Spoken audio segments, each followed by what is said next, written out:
I came to work at MIT mid-pandemic in 2020. I learned that anyone at MIT, staff, faculty, student, anyone can teach an IAP class, and I thought maybe I could teach a quilted class. I started poking around and I discovered that there was such a thing as Project Manus, that there were makerspaces, and I reached out to you. To me, IAP is like the perfect time to work on projects that I might not have time for during the school year when I'm really busy with classes.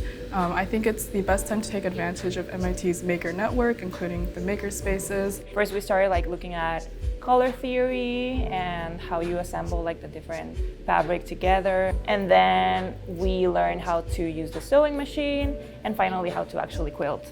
I think the workshop was really thorough and really beginner friendly. I didn't feel rushed at any point, and we went through all the safety procedures, all the proper technique before even touching the materials, which I think made it all feel very accessible. I'm so excited to be sort of in on the ground floor of getting some fabric donations, getting some textile work, getting some learning going around these crafts that are also arts and that maybe historically are not what people think of when they think of MIT.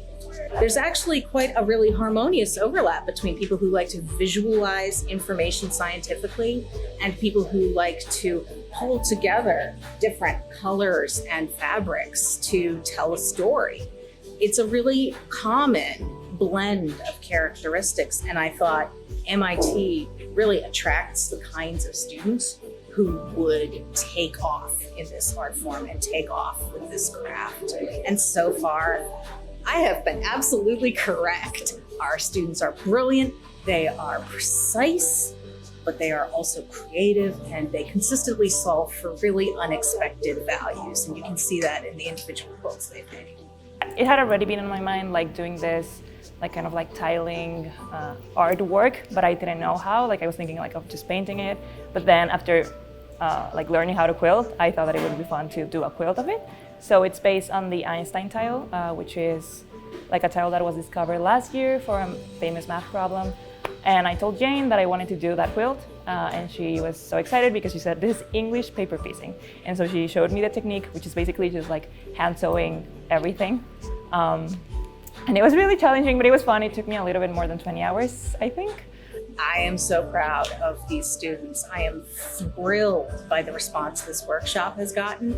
I could not be happier with the enthusiasm and the energy that these students and that the entire MIT community have brought to this workshop. I also think it's really important to acknowledge that these are crafts traditionally practiced by women. And sometimes when people think about MIT, they think about 3D printers, they think about really high technological things. And sometimes they don't think so much about the crafts that have historically been practiced by women. I think it's really important to acknowledge that hands-on includes everybody, that anyone can work with their hands, that quilting, fabric, textiles are for everybody. And I think that it's really exciting to see people responding positively to something that is a little out of MIT's comfort zone and that is still so perfect for our students.